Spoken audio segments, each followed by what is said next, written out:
So welcome back to my channel. It has been a little while. I apologise for the delay in videos, but things have been challenging lately, let's put it that way. So here is my latest little bundle of joy. Oh, lovely, right on cue. My lovely little boy, and his name is William, and it took us so long to decide on the name. We did decide on another name initially, but then it just never felt right, so we changed it. We hadn't actually registered him at that point, so that was fine. Yeah, so this is baby William, and he is the sweetest little thing ever, aren't you? The sweetest little boy. And today I just wanted to share with you my birth story. Didn't I? Yeah. Are you smiling? Oh, you did. You did, didn't you? So, oh dear. Just take my glasses off because of the really annoying reflection. So this birth story is not the one that I had hoped that I would share with you. I mean, it all turned out okay, but I had hoped to have a home birth. I wanted an unassisted birth, but at least a home birth would have been good, but sadly that didn't happen. So what happened was, a weekend, I can't remember what weekend, about 4 weekends ago now, I started to get contractions continuously throughout the day, but they weren't particularly regular. Yeah, they just kept, like, so for an hour I would get contractions every 10 minutes, and then it would stop for another hour, and then it would start up again, and it kept going like that. But then at one point it had been an hour of contractions about every 5 minutes apart, and they were pretty strong, and I thought, I think I should phone the midwife to come round, because I was supposed to be having a home birth. So I had 2 midwives come round, but as soon as my husband had phoned the midwife, my contractions stopped, and they came round, and I said to them, this is so embarrassing, but my contractions have stopped now. And they said, oh, never mind, you know, we'll stay for a bit and see if anything happens. And they, you know, they did the usual, like taking my blood pressure, testing my urine, taking my temperature, and so on. And there were ketones in my urine, so they were saying, because I hadn't been eating much that day, that's probably what was stopping the labour. So they were getting me to eat some biscuits and drink some tea with sugar in, which I hate, but they insisted. So I was just, you know, eating and drinking away. And I had a few more contractions, but really nothing major. And then after a little while I said to them, oh no, that was it. Then those midwives, it was the end of their shift, so they went home, and I had another 2 midwives come along, and they were there for about an hour, I would say. And yeah, I was not getting many contractions during that hour, and I said to them, you know, I don't think this is actually going to happen tonight after all. But they were quite convinced that I would go into labour, because they were feeling my tummy and feeling that the contractions were strong. So they said, well, we can hang around if you want, or we can go home. You can take our mobile numbers and just give us a call if it starts up again. So I said, yeah, okay, you can go, you might as well go home, and I will call you if anything happens. So they left all the equipment there for the night, because they were convinced that they'd be coming back. But sadly, I did not continue to go into labour. By the way, this was all happening when I was, according to the hospital scan dates, I was 39 weeks pregnant, and according to my dates I was 37 weeks. So yeah, quite unusual for me to be going into labour early. But what I had found out from previous scans is that I had excess fluid, and that can make you go into labour early, so I presume that's why my body was trying to go into labour. Anyway, so over the next few days I just kept getting quite strong contractions, but still not managing to get into labour. Then I had an appointment with the consultant on the Wednesday. He said that he wanted to induce me that day because of the fact that I had the excess fluid, the baby's head wasn't down enough, so he thought the excess fluid is what was preventing the baby's head from engaging and for my labour to develop any more than it was. And he said, you know, if your waters go at home, it's likely that because the head's not engaged, that the cord will drop out first, and of course that's a major emergency where you have to get down on your hands and knees, put your bottom in the air, call 999. You know, he didn't want me to have to go through that. And I was really resisting and saying, no, you know, I don't want to be induced.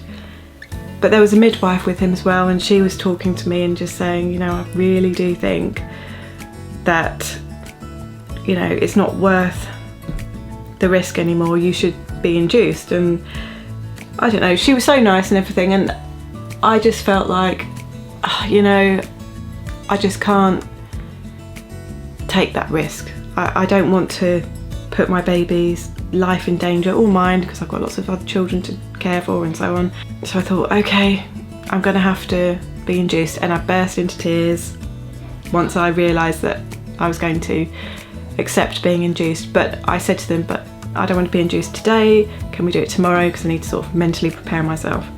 So they agreed, yes, okay, we'll do it tomorrow. So on the Thursday, they said, we'll ring you when we're ready for you to come in. So I was waiting around all day long, and finally they phoned at 5 p.m. So that was a waste of a day. I could have done other stuff if I'd have known that, you know, I wasn't going to be called in until 5. So yeah, we eventually got to the hospital at about 6 p.m. and then we had to wait around for hours for a doctor to come and see me. He understood that I was reluctant to be induced and I wanted it to be as natural as possible.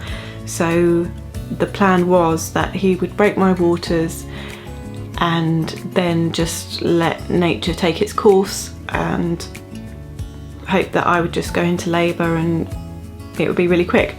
But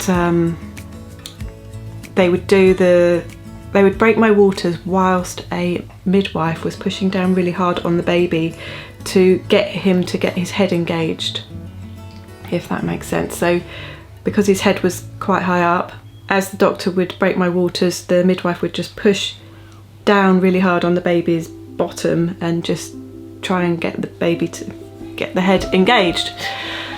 So yeah, I agreed to that plan. You know, they wanted to get the head engaged so that the cord wouldn't come out first. That was what we all hoped. They said, do you want any gas and air for this while we do this, because this is, you know, uncomfortable, it's going to be uncomfortable. And I said, no, I'll just breathe through it. And they were like, are you sure? And I was like, no, it'll be fine. And they were like, really? And I said, well, just leave it next to me, and if I need it, then, you know, I'll take it. And they were like, okay, so if you need the gas and air, tell us and we'll stop for a bit while you start on that. So I was like, okay, yeah. And then they started to do the breaking of waters and pushing the baby down. And yes, it was very uncomfortable, but I just breathed my way through it. It was very unpleasant, very, very unpleasant. But yeah, I managed to not have any gas and air or anything and just keep calm and breathe really deeply. And then yes, I had definitely had excess water. It was like tons, absolutely tons. So I'm at the hospital now and we've been here quite a while. They've been really busy. So they just showed us to the delivery suite and then we waited a few hours until they came and sort of dealt with me. And they were saying that the baby's head is quite high, not in the pelvis still. And so they weren't sure whether, you know, how risky it's going to be to break my waters. They were thinking about maybe breaking them in theatre in case the cord came out and I might need a C-section. But the doctor came along to my room and felt where the baby's head was, and he broke the waters. I think that was about half an hour ago. I think it's about 10 o'clock in the evening now, so quite a late start, and I've had a few, sorry if I have to keep spraying about, I've had quite a few strong contractions since that happened. Obviously the cord didn't come out, everything was fine. As he broke the waters, there was a midwife pushing down on the baby to push it down into the pelvis more. So that was really quite uncomfortable, and it felt like I was shaking a lot for ages afterwards, but it wasn't actually that long. And then I've had a cannula put in, but that's just in case I have a bleed after I give birth, but hopefully not. I haven't had to have any pain relief so far, but we shall see how it goes. I'll try to keep you updated if I can manage that, we'll see. Then the doctor said to me that normally he leaves his patients for 2 hours after the waters have broken, and if labour has not established, then he will start them on the hormone drip to get the labour going more. But because he knew how strongly I felt about not having any drugs and having it as natural as possible, and because I've had lots of babies before, he said, I will leave you for 4 hours, okay, up to 4 hours for this to go into established labour, and if nothing's happened by then he will have to do something else. So I thought that was actually quite nice of him to leave me a bit longer. So yeah, 2 hours passed, and I had plenty of painful contractions, but not regular, so therefore not established labour. When my waters were broken, I was only 1 centimetre dilated, and then after 2 hours, I don't think they checked me. No, they didn't. But like I said, my contractions were not regular, so they left me for another 2 hours, and it was getting, quite painful at this point. But I was just breathing through it all, pacing the room for the whole 4 hours. I didn't sit down once, I was just pacing.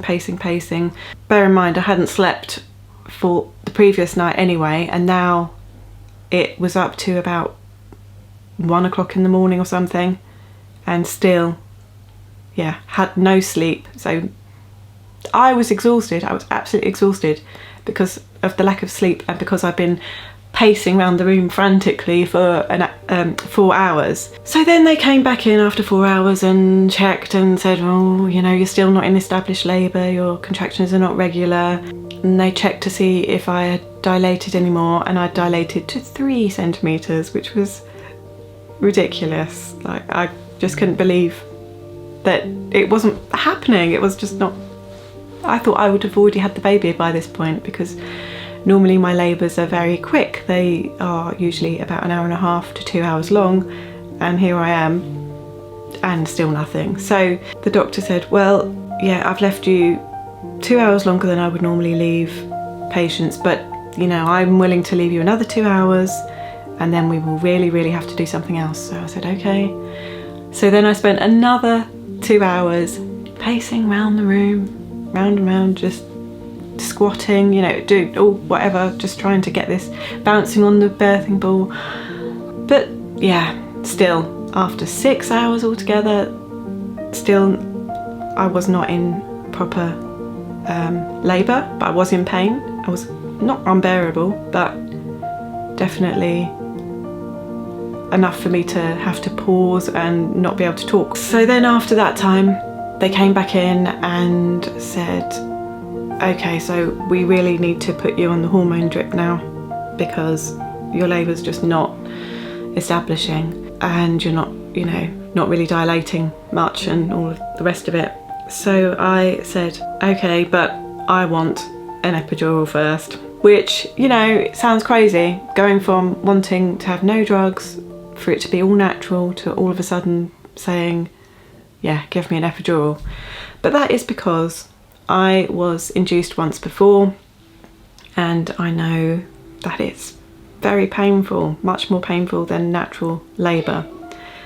And I always said to myself, if I ever have to be induced again, I am going to say I will only be induced if I can have an epidural. The midwife said, yeah, sure, of course you can have an epidural. So then we had to wait around for the anaesthetist, because I wouldn't even let them put the hormone drip in until I'd had the epidural. I wasn't even going to I wouldn't let them start it unless that epidural was in. There was no way.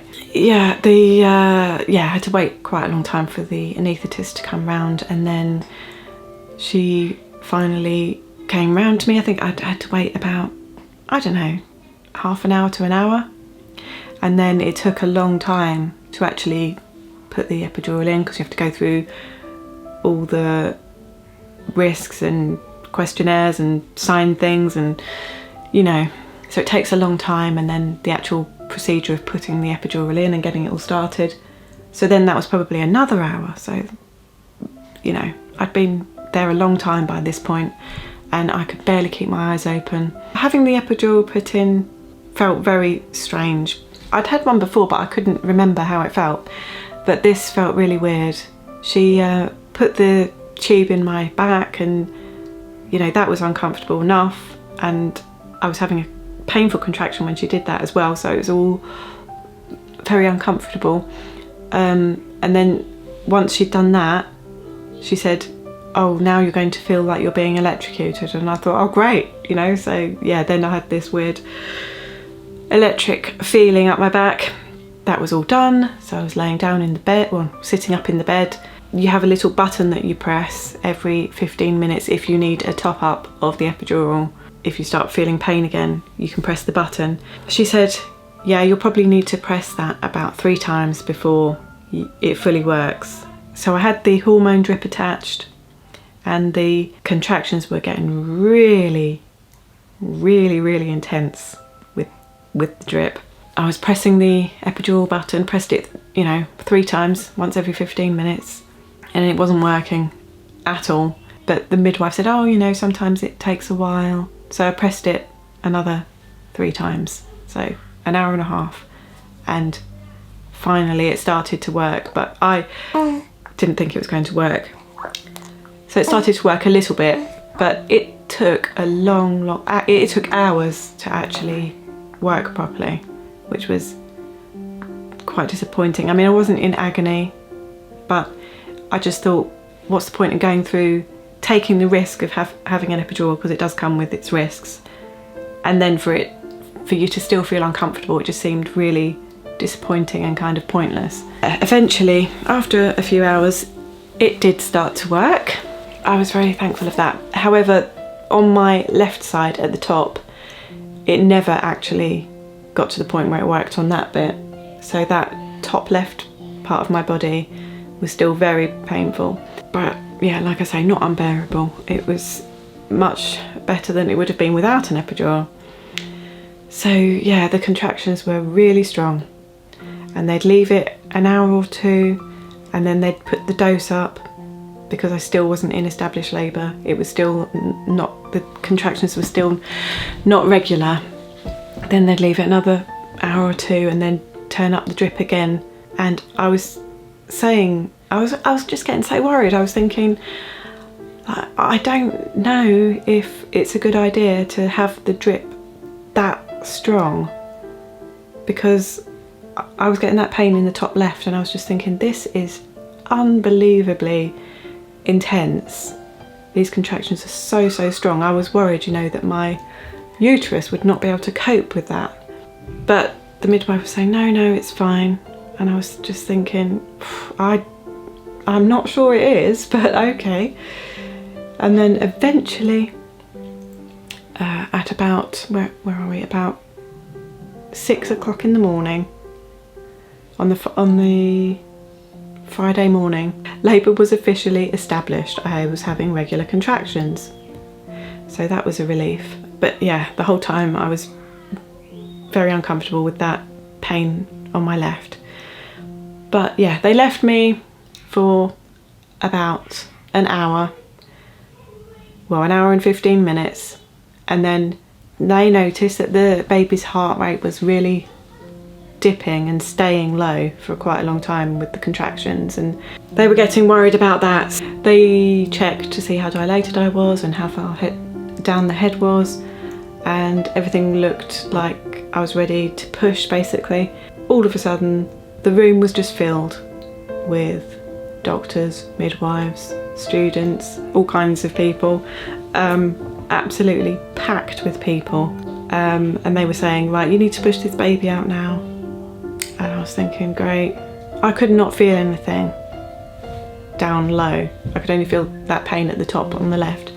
So I couldn't feel to push at all. My legs were completely paralysed. Yeah, so they put my legs up in stirrups, and you know, they were saying, right, push, you know, counting, all the things that I can't stand to happen when I'm in labour. But yeah, I just, at that point, it was a complete, you know, it's what I had to do. So I was pushing and pushing. I thought, you know, I couldn't feel anything, and I was saying, is it working? Am I pushing? And they were saying, yeah, you're doing a great job. And the doctor had to help get the baby's head out, and instead of using forceps, he used his hands, and that took a few pushes with him trying to pull the baby's head out and me pushing, and yeah,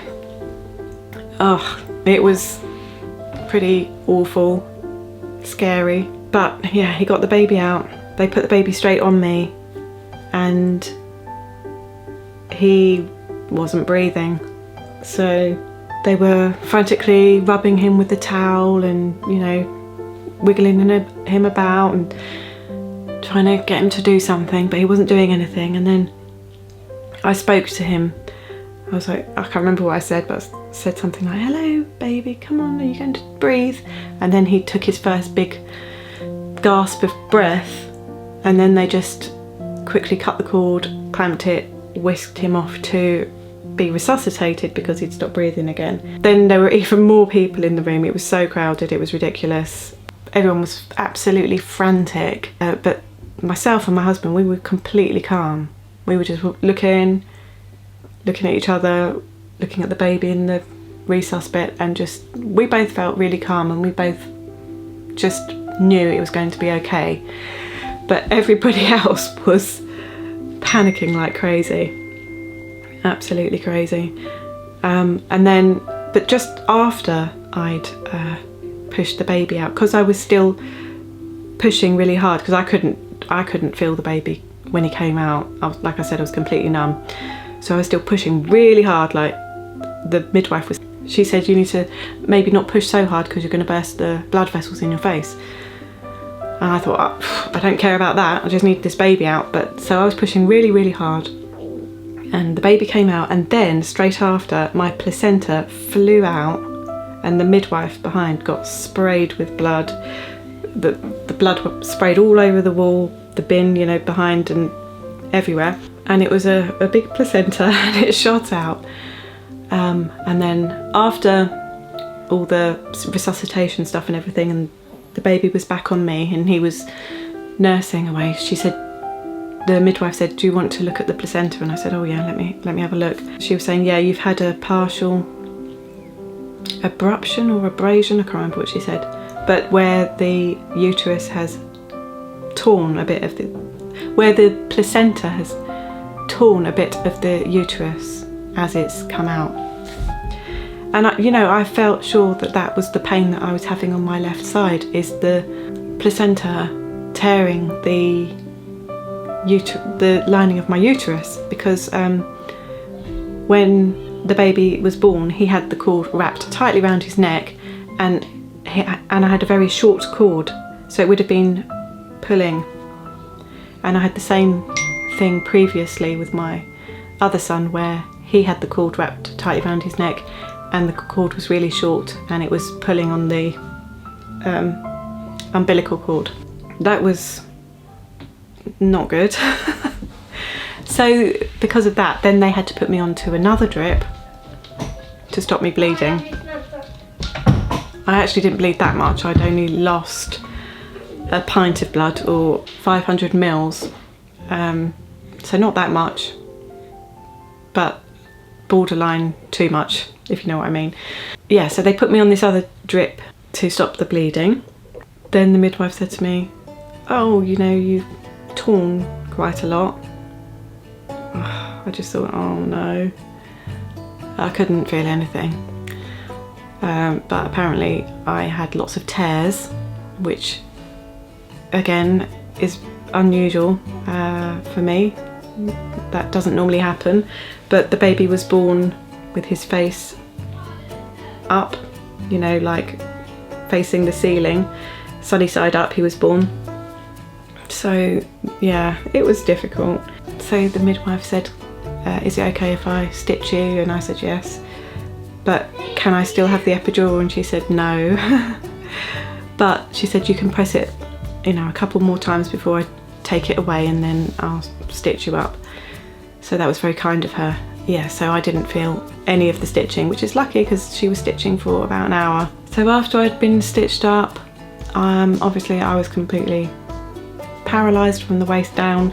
So then a couple of the midwives washed me. They took off my birthing gown and just completely washed me head to toe, which I thought was very kind of them. Like rolled me about because I couldn't move, and then got me some clean pyjamas on, which was, you know, lovely. I had to use a catheter for a little while, and then they took that out, and then I had to use a wheelchair after that for a while. And at one point I tried to walk and I had to grab onto the midwife because I couldn't stand up. It was crazy. So little William weighed 7 pounds and 2 ounces, and he was fine after he'd been resuscitated. There was nothing else wrong with him. His oxygen levels were really high the whole time anyway, so he was okay. Yeah, so he was the second lightest baby that I've had. The other baby that was lighter than him that I had was 10 weeks early, so he's really small really for my babies.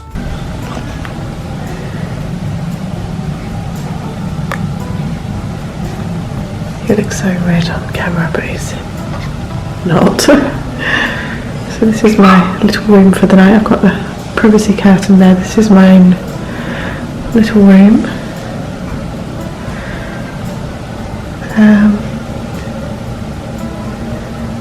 Not much to it really.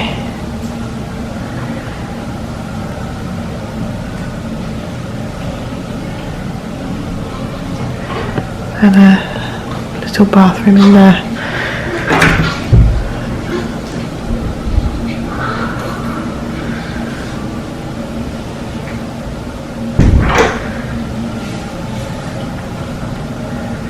But we're just having to stay there one more night.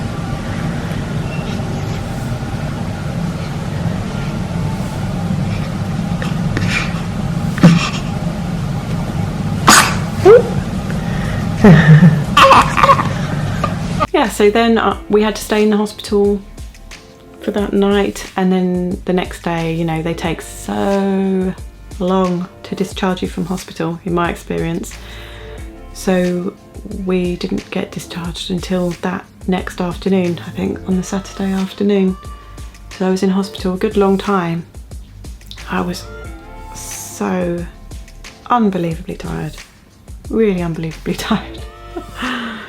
So it was a relief to get home and then show William to the children, and they were so pleased to see him and so pleased I was back home. And yes, that was my birth story. Completely not what I expected or wanted, but at least it all turned out well in the end.